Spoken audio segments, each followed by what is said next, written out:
Your garden is tired, full of pests, or not growing properly. Grandpa knew 50 years ago how to solve that completely without chemicals, and today I'll show you his 41 forgotten garden hacks that you won't want to miss from now on.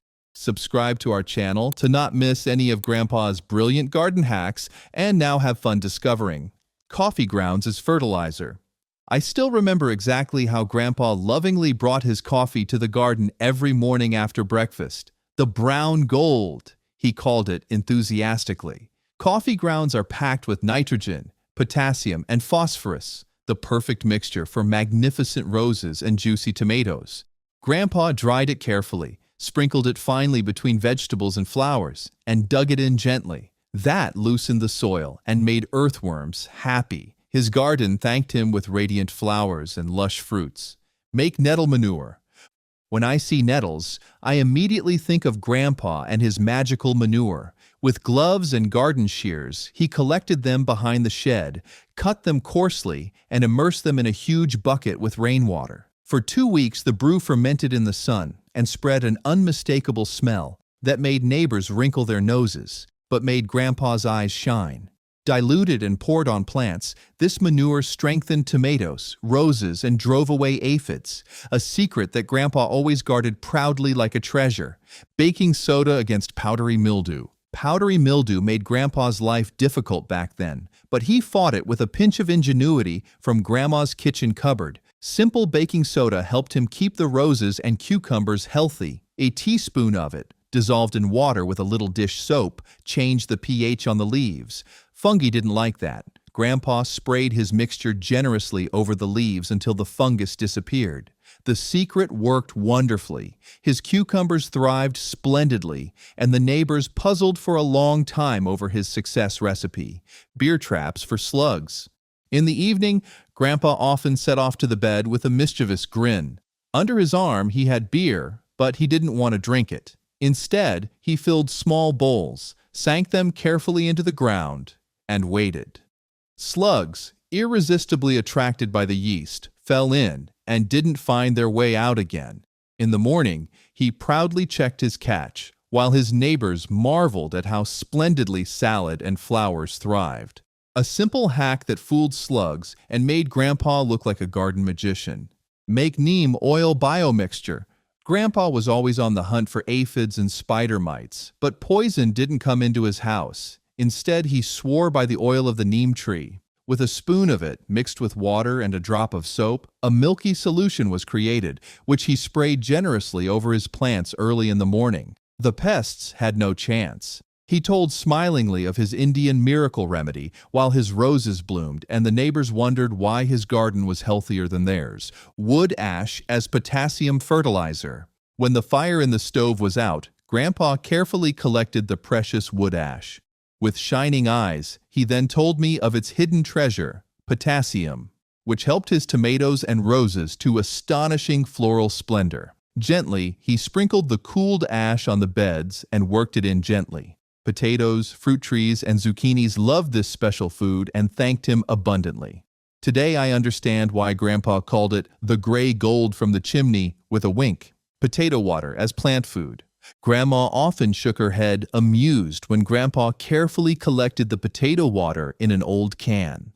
This valuable elixir contained potassium and magnesium that strengthened tomatoes and pumpkins. After it had cooled, Grandpa went gently through the beds and poured the water at the roots. Soon flowers and vegetables stretched cheerfully towards him. Grandpa called it the secret recipe of his potatoes, and his plants thrived splendidly, as if they wanted to prove it. Today I know why. Soap water against aphids. Aphids feared Grandpa like the devil fears holy water. He never reached for chemicals, but relied on an old recipe from his mother. He dissolved laundry soap, which was in every laundry room back then, in water, and sprayed it carefully on every plant, every shoot, and every leaf. The aphids slipped helplessly off and disappeared. Proudly, he told me that he had learned this hack from his mother. His roses and cucumbers thanked him with magnificent flowers and fruits. Lavender against ants. Whenever Grandpa planted lavender, He told grinningly about the south of France, where ants apparently didn't exist. Indeed, the small purple flowers with their intense scent drove the annoying crawlers away from his beds. Wherever lavender bloomed, ants preferred to move on. So he placed the fragrant bushes next to fruit and vegetables, or laid dried lavender bouquets along the garden paths. Not only did ants stay away, bees and butterflies also felt welcome, and the garden smelled like a small vacation on the Mediterranean. Egg cartons as germination trays. Early in the year, Grandpa got his old egg cartons and smiled mischievously. These unassuming cartons became small nurseries in his hands. He filled each compartment with soil, pressed seeds in, and placed them at the window. Soon, tiny salad, herb, and flower seedlings stretched up. When they were strong, they went into the bed with the carton. A clever method that avoided plastic, made plants happy, and reminded of Grandpa's economical wisdom: rusty nails for iron deficiency. When Grandpa's roses got yellow leaves, he didn't go to the garden center. He reached for the tin can with rusty nails. With practiced eye, he stuck them in a circle around the plant in the soil, like small guardians of iron. Rain slowly washed free what the plants were missing. Grandpa said, "Iron is not fertilizer, but a promise," and every year the roses bloomed, as if they had understood it. Sand against fungus gnats. In the winter garden, it was quiet, but the soil lived, sometimes too much. Small black gnats danced over the pots, barely visible, but annoying. Grandpa stayed calm. Instead of reaching for the poison bottle, he reached for quartz sand. With steady hand, he sprinkled it on the moist soil, thin but effective. The gnats disappeared as if they had never existed. The sand cut off their way, and the plants could breathe again. For Grandpa, that wasn't a hack, but gardener logic from good house. Compost accelerator with sugar. Some swear by expensive compost accelerators, but Grandpa simply took sugar. A spoon over the fresh residues, some water on top, and already the microorganisms got going like at Thanksgiving. The pile steamed, the life in it grew, and from fresh kitchen scraps became finest humus in record time. The scent was earthy, warm, almost like forest soil after rain. Whoever has smelled that once knows what real compost is. And whoever was clever did it like Grandpa. Simple, effective, and with a smile in the soil. Chamomile tea against fungal infestation. In the garden, it sometimes smelled not only of soil, but also of chamomile tea. Not from the cup, but from the watering can. When his tender seedlings emerged from the sowing soil, he poured them with cooled chamomile brew. That protected against fungi, which otherwise strangle the young plants. His seedlings stood straight as a candle, while elsewhere the first ones already toppled. He said, "Whoever understands chamomile in the garden understands patience and care." Milk against powdery mildew. When powdery mildew spread in the garden, Grandpa didn't reach for the spray but for the milk can. A splash of fresh whole milk, diluted with water, became his secret weapon against the white coating on his pumpkin leaves. He sprayed the mixture gently over leaf and stem, as if blessing them. The proteins laid like a protective film over the green. Powdery mildew disappeared. The plants breathed a sigh of relief. For Grandpa, milk was more than food. It was helper, healer, and sometimes even better than any poison. Onion brew against pests. In Grandpa's kitchen, it sometimes smelled of soup, but outside in the garden, it was his secret weapon. From coarsely chopped onions, he brewed a brew, strong, with garlic and chili for extra bite. He let it cool, filled it into an old tin can, and sprayed it on roses, salad, and beans. Aphids and caterpillars moved away, as if they had scented an enemy. The onion brew was cheap, honest, and effective. And Grandpa grinned satisfied while his plants bloomed, as if they knew whom they owed it to. Banana peel fertilizer. No banana was ever carelessly around on Grandpa's compost. Every peel was cut small and mixed under the soil, quite targeted and with a smile. Potassium, magnesium, phosphorus. That sounded to him not like chemistry, but like flower power. His roses thanked him with scent, his tomatoes with plump fruits. Sometimes he even made a brew if he had time. For Grandpa, the peel was not waste. It was food, for the soil, for the garden, for life. Garlic tea spray. When it smelled strongly of garlic in the garden, you knew Grandpa's defense was on. He cut the toes small, poured hot water over them, and let the brew steep overnight. The next morning, the spray bottle came into use. Aphids, mites, fungi, all had to yield. The plants remained healthy, the air spicy, and Grandpa seemed satisfied like a field marshal after a good move. For him, garlic was no kitchen herb, but defense on plant level, and it worked. Rhubarb leaf brew as natural poison. Rhubarb leaves never went on the compost at Grandpa's. He brewed them out with strict gaze and large pot.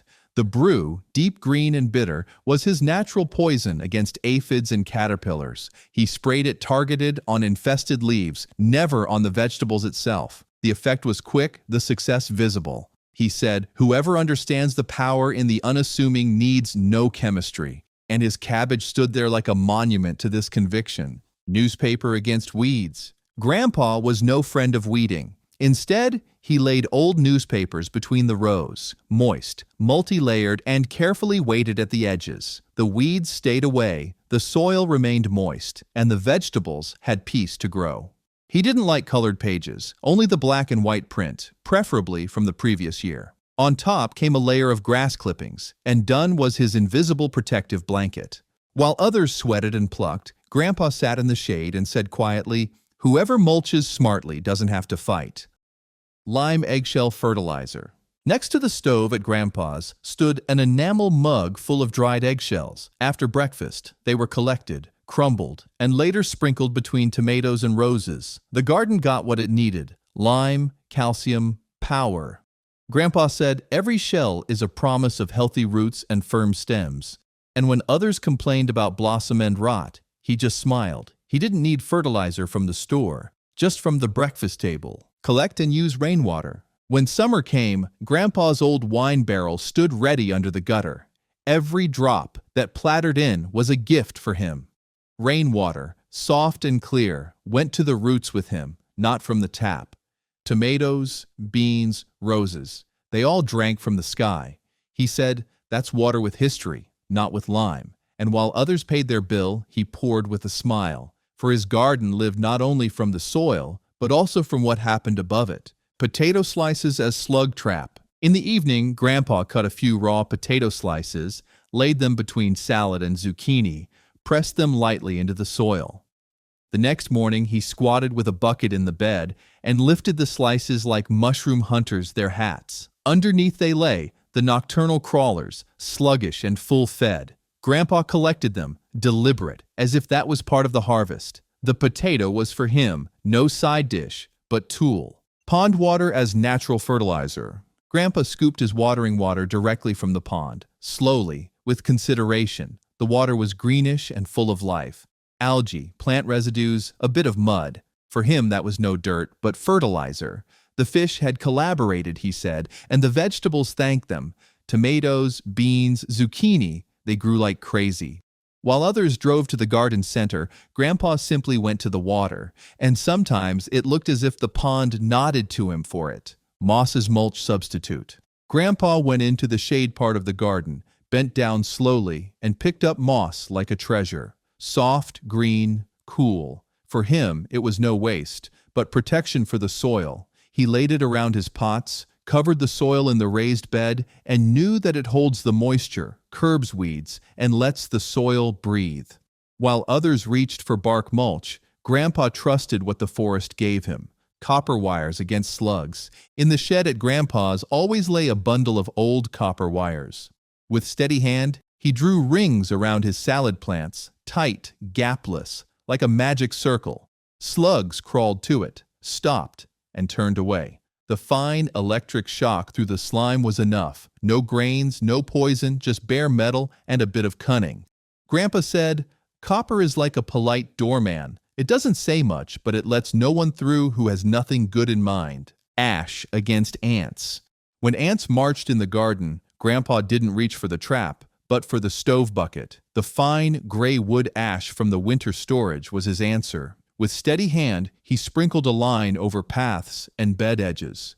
The ants stopped, turned around, as if they had recognized invisible borders. Ash was for Grandpa down to earth, Not waste, but tool. Dry, quiet, effective. And while others still searched why the critters didn't disappear, he leaned back and said only, "You have to understand them, not poison them."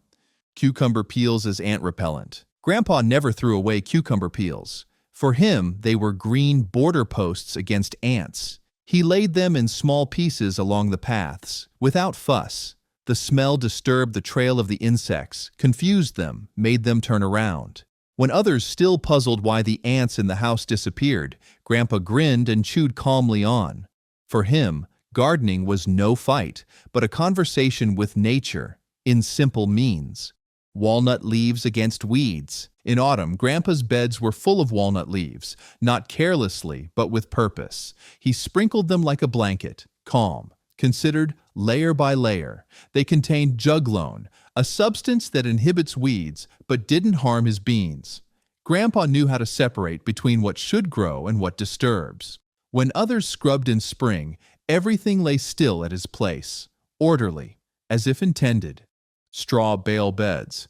Grandpa didn't need a bed of stone and soil. 2 straw bales, a sunny spot, and some patience. No more.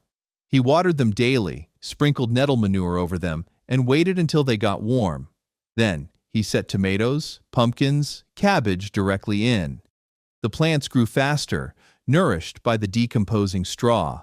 At the edge hung strawberries. Underneath hummed the bees.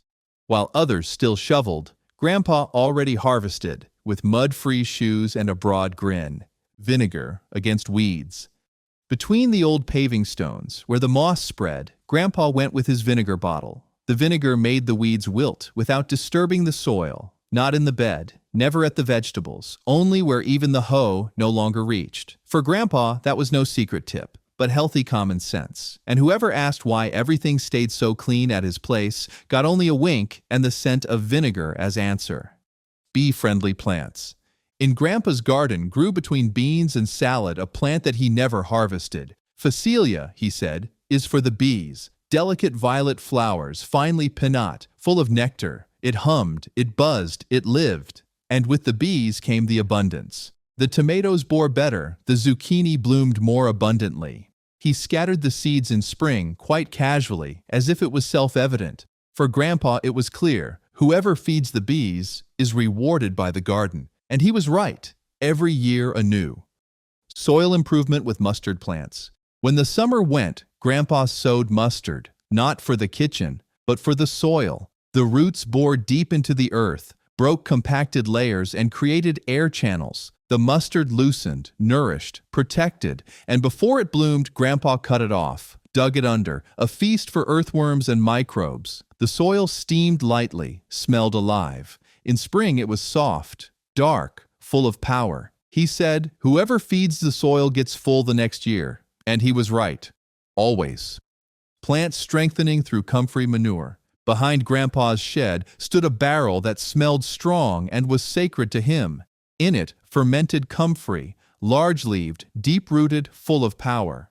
He stirred daily, checked color and smell, as if brewing an old brew. When the manure was ripe, he diluted it and poured it on tomatoes, berries, and cucumbers. The plants thanked with plump fruits and saturated green. He said, whoever needs comfrey properly needs no fertilizer from the sack. And that was true. Period. Oak leaves for acidic soil. In autumn, Grandpa carried the oak leaves to his hydrangeas and blueberries. There he spread it like a blanket, calm, considered, as if packing the soil. Over time, the leaves sank in, acidified the soil, and fed the roots. The plants thanked with vigorous green and rich harvest. He said, whoever understands the soil needs no fertilizer, only the right leaves at the right time. Mulching with grass clippings. When Grandpa mowed the lawn, nothing landed in the bio bin.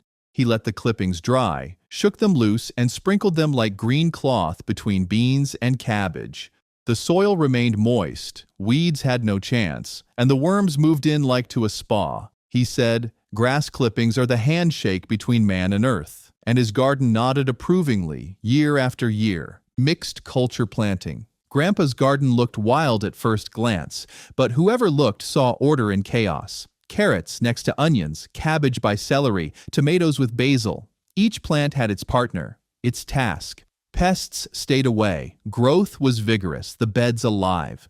Grandpa understood how plants talk to each other. He needed no fertilizer plan, only his notebook and the eye for the whole. That's how mixed culture lived. Not as theory, but as interplay of experience, nature, and a clever gardener's heart. Soil loosening with radishes.